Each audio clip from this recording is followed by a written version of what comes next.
Fala pessoal, bem-vindos a mais uma aula de gestão de pessoas nas operações logísticas. Se você perdeu o conteúdo das aulas anteriores, vou deixar um card aqui para que você possa ter acesso às aulas que você perdeu. Se você tem gostado desse conteúdo que eu tenho deixado aqui, se inscreva no meu canal, ative o sininho das notificações, curta os vídeos, deixe seu comentário, tirando suas dúvidas, que eu sempre estarei respondendo. Então, sem mais delongas, vamos embora para o conteúdo da aula de hoje, última aula de gestão de pessoas nas operações logísticas. Vamos lá. Então, vou compartilhar aqui a nossa tela. Perfeito. Então, no vídeo anterior, na aula passada, nós falamos sobre a importância do líder, do gestor de logístico, ele ter noção sobre recrutamento e seleção, para como lidar com o pessoal na hora de contratar e selecionar as pessoas, e também na parte de treinamento e desenvolvimento, como treinar e desenvolver o seu colaborador. Perfeito? Hoje nós vamos estar falando sobre a importância do supervisor e também saber como avaliar o desempenho das pessoas dentro do quadro logístico. Então, vamos falar aqui da avaliação de desempenho, também da avaliação de cargos e salários na aula de hoje. Perfeito? Então, seguindo aí nosso conteúdo, definição da avaliação de desempenho. Então, sobre a avaliação de desempenho, então, o que seria a avaliação de desempenho? Olha a definição. É o processo de rever todas as atividades produtivas passadas para avaliar a contribuição que os indivíduos fizeram para os alcances de objetivos do sistema administrativo. Então, eu vou rever as atividades produtivas, ou seja, o quanto as pessoas estão sendo produtivas, passadas para avaliar a contribuição que eles estão dando para que os objetivos sejam alcançados, sejam os objetivos do departamento, do setor, da empresa, da região, enfim. Então, a avaliação de desempenho, então, a partir de agora, se eu falar AD, quer dizer avaliação de desempenho. A AD é um instrumento gerencial que permite ao administrador mensurar resultados obtidos por um empregado ou por um grupo em período e área específica, através de seus conhecimentos, metas e habilidades, conforme Marras descreve no seu livro em 2003. Por que avaliar o desempenho? Então, por que é importante uma empresa, um gestor logístico, avaliar o desempenho de sua equipe? Toda pessoa ela precisa receber retroação a respeito do seu desempenho, para saber como está fazendo o seu trabalho. Então, ou seja, qualquer colaborador, desde o nível mais baixo que seja até o mais alto, ele precisa de um feedback do seu superior para que ele entenda se o seu trabalho está sendo bem feito ou não. Porque se você não faz isso, ele simplesmente caminha cega. Então, sem essa retroação, as pessoas caminham cegas. Ele vai fazer as coisas e, para ele vai entender que está tudo muito bem, porque ele não está tendo nenhuma retroação, nenhum feedback, nenhum retorno sobre isso.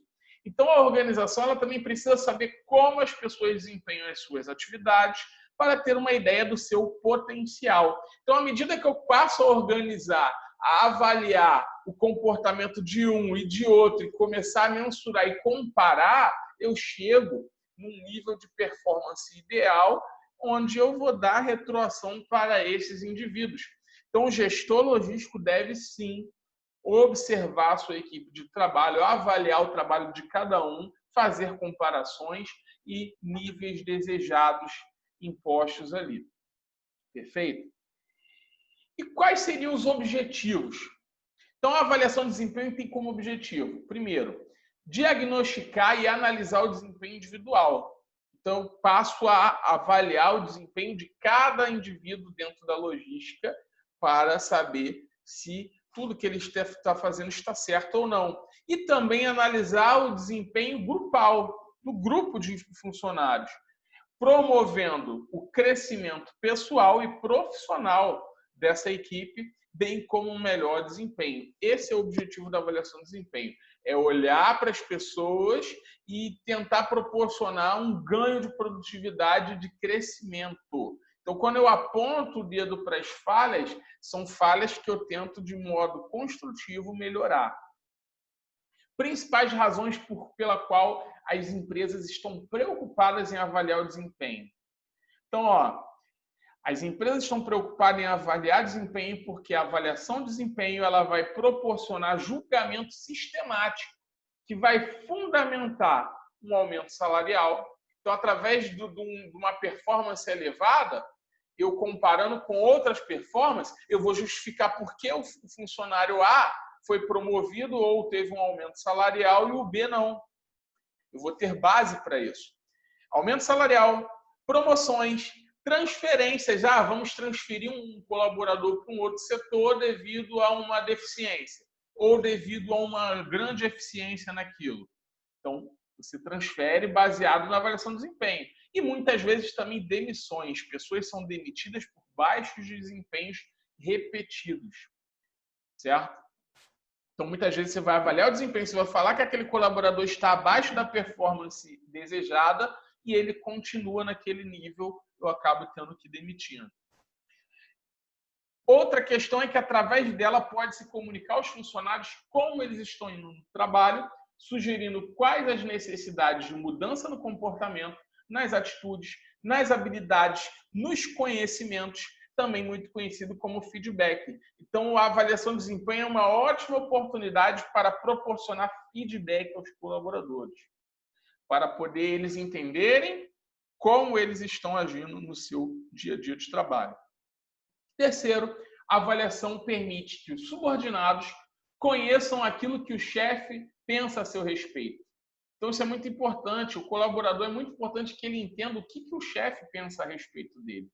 Tem gente que tem medo do chefe e o que ele pensa a seu respeito, porque o chefe nunca fala nada, nunca dá nenhum parecer sobre o que ele pensa sobre o funcionário ou sobre o seu trabalho. E essa pessoa trabalha com medo. Então, ela é amplamente utilizada pelos gerentes como base para conduzir e aconselhar os subordinados a respeito do seu desempenho. Perfeito. Então, vimos a importância da avaliação de desempenho, para que serve, como a gente usa na gestão logística. Então, o gestor logístico ele precisa ter isso em mente, saber que a avaliação de desempenho é necessária para que ele possa transmitir feedback aos seus colaboradores, para que o colaborador saiba o que você pensa a respeito do trabalho dele e também para que fundamente decisões como demissão, aumento salarial e tudo mais. E muito disso vai porque esse supervisor ele tem a noção sobre avaliação de cargos e salários. Eu preciso entender o que um cargo faz, o que ele precisa fazer, quais as funções, quais as tarefas, as atribuições e qual a questão salarial que ampara esse cargo para poder justificar, por exemplo, por que o operador de empilhadeira ganha mais do que o operador logístico, por exemplo. Eu tenho que saber responder esse tipo de coisa. Então, como que eu sei? Tendo essa noção. Então, cargo. O que é cargo? Para o Lacombe, 2004, é um conjunto de atribuições de natureza e requisitos semelhantes e que tem responsabilidade específica a ser praticadas pelo ocupante do cargo. Então, ou seja, o cargo é um conjunto das atribuições, das funções e tarefas da mesma natureza que pertencem especificamente a esse tipo de nomenclatura. Para o que é venata é a composição de todas as atividades empenhadas por uma pessoa e que figura em certa posição formal do organograma da empresa. Cargos são intencionalmente desenhados, projetados, delineados, definidos e estabelecidos dentro de uma racionalidade e busca da eficiência da organização. Certo? Então, todo cargo ele vai ser desenhado, projetado, de acordo com a racionalidade que essa organização busca na hora de distribuir as tarefas, com base na sua organização. Então, para que serve um plano de cargos e salários? Embora seja uma tarefa do RH, mas cada departamento ele fornece informações sobre o que se faz nos cargos que se ocupam Então, na logística não é diferente. O supervisor logístico ele vai falar sobre cada cargo ali dentro da logística, o que cada um faz. Então, para que se diferencie os salários e cargos ali, eu tenho que, por exemplo, dar informações sobre a definição das atribuições, autoridades e responsabilidade de cada cargo. Então, por exemplo, o nível de autoridade e responsabilidade de um operador de empilhadeira é totalmente diferente do nível de autoridade e responsabilidade de um auxiliar de picking, por exemplo, um cargo como esse. Então, a responsabilidade, por exemplo, do operador de empilhadeira é muito maior, porque ele está operando um equipamento, um veículo que pode causar acidentes catastróficos, que podem até matar. Então, a responsabilidade é maior. Estabelecer uma adequada estrutura salarial conforme a estratégia da empresa. Então, com base nisso, você vai formular uma estratégia, uma estrutura salarial dentro desses cargos. Desenvolver sistemas de incentivos que compensem o desempenho individual de cada tipo de cargo. Então, tem cargos, por exemplo, que você estipula comissionamento na área de vendas, para poder estimular esse tipo de trabalho. Então, existe isso também. Oferecer oportunidade, horizonte de remuneração que motive continuamente os empregados, buscando assegurar crescentes índices de produtividade. O que é essa oportunidade, horizonte?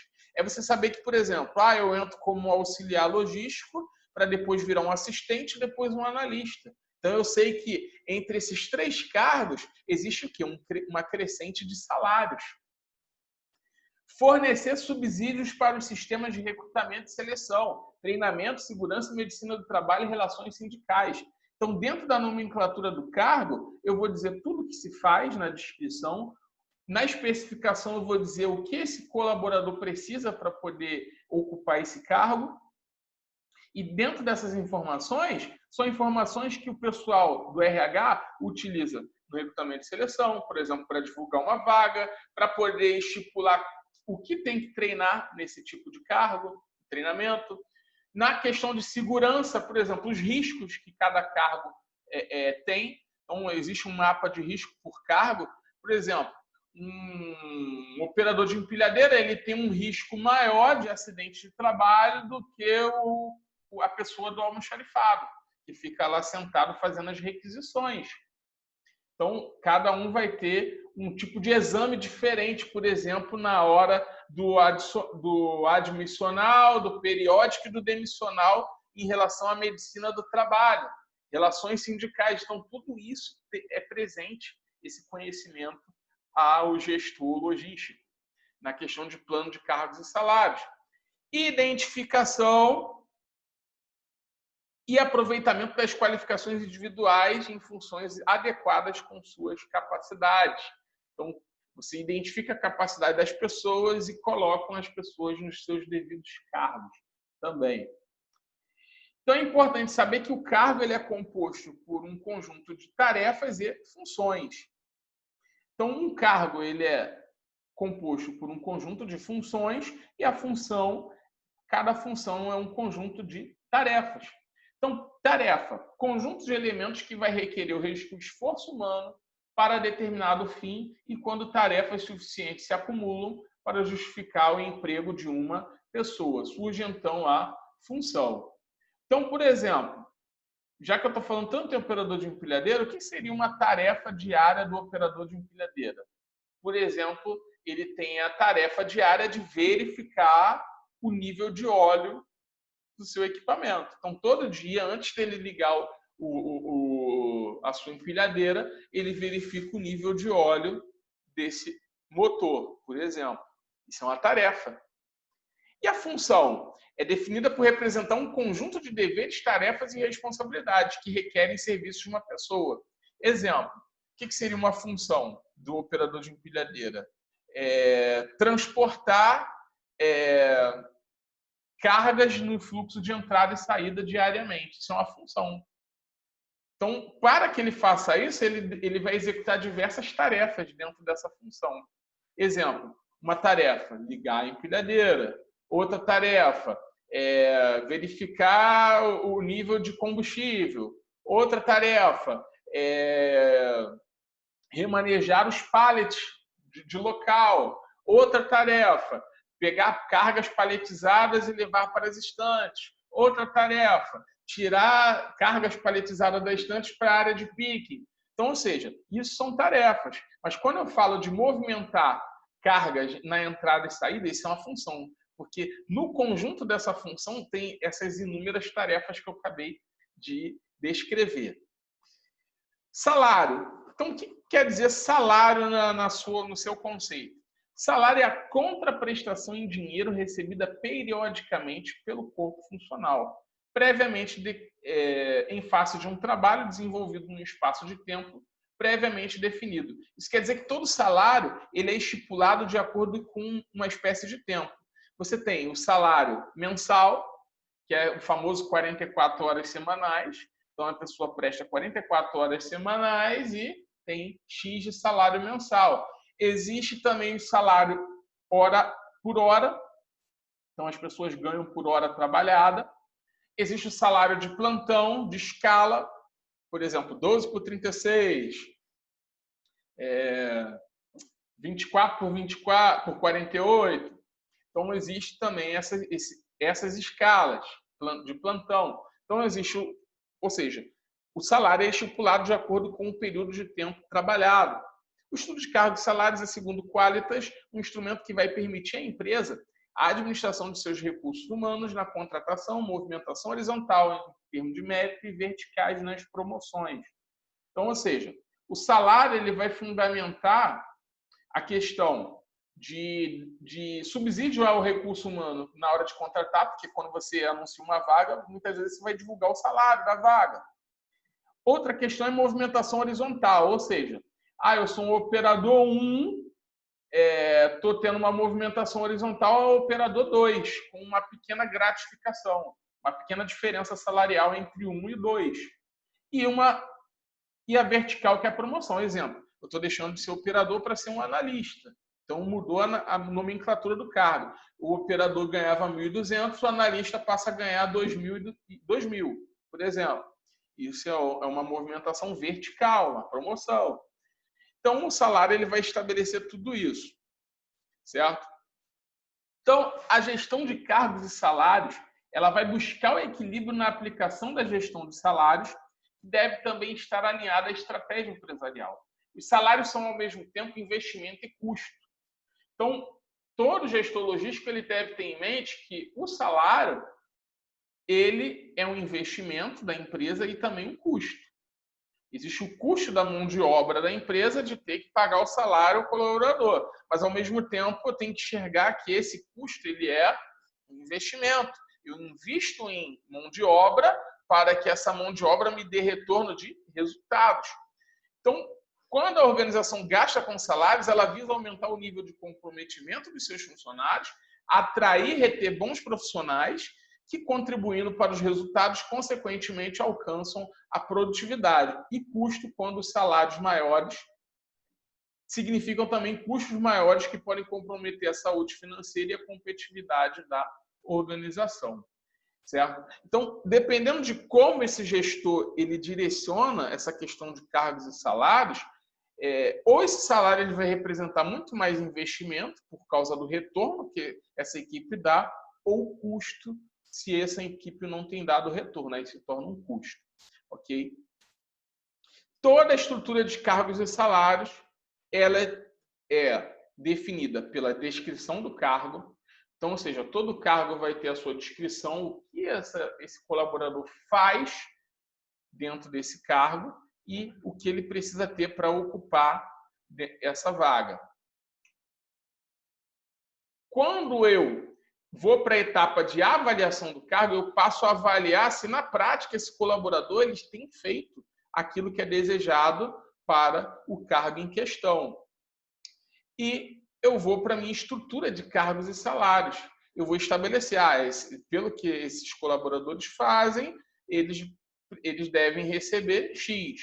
Já o outro cargo, ele deve receber Y. Então, eu vou fazer uma cadeia, uma hierarquia de salários dentro da empresa de acordo com o nível desse cargo, o que se faz, o nível de responsabilidade, de autonomia e tudo mais, certo? Então, se você for olhar, um analista ele faz coisas muito mais, digamos, mais burocráticas e difíceis do que faria um operador. Por isso ele ganha mais do que o operador. Então, é dessa forma que é estipulada a estrutura de cargos e salários. E isso é fundamentado através de pesquisa salarial. A empresa ela pesquisa fora do mercado quais os salários que estão pagando pelos mesmos cargos que fazem as mesmas coisas que serão feitas na minha empresa. E eu estipulo uma política salarial dentro da empresa. Ok? Então, chegamos ao fim, pessoal, dessa videoaula. Eu espero que vocês tenham curtido, gostado dessa videoaula. Então, com isso, a gente encerra o assunto dessa disciplina de gestão de pessoas. E em breve teremos mais disciplinas aí para podermos lecionar sobre demais assuntos sobre logística, sobre administração. Se você gostou de tudo que você acompanhou até aqui, se inscreva no meu canal, curta, deixe seu comentário e em breve teremos ainda mais novidades aqui no nosso canal. Então é isso, pessoal. Obrigado pela atenção de vocês. Um grande abraço. Fiquem com Deus.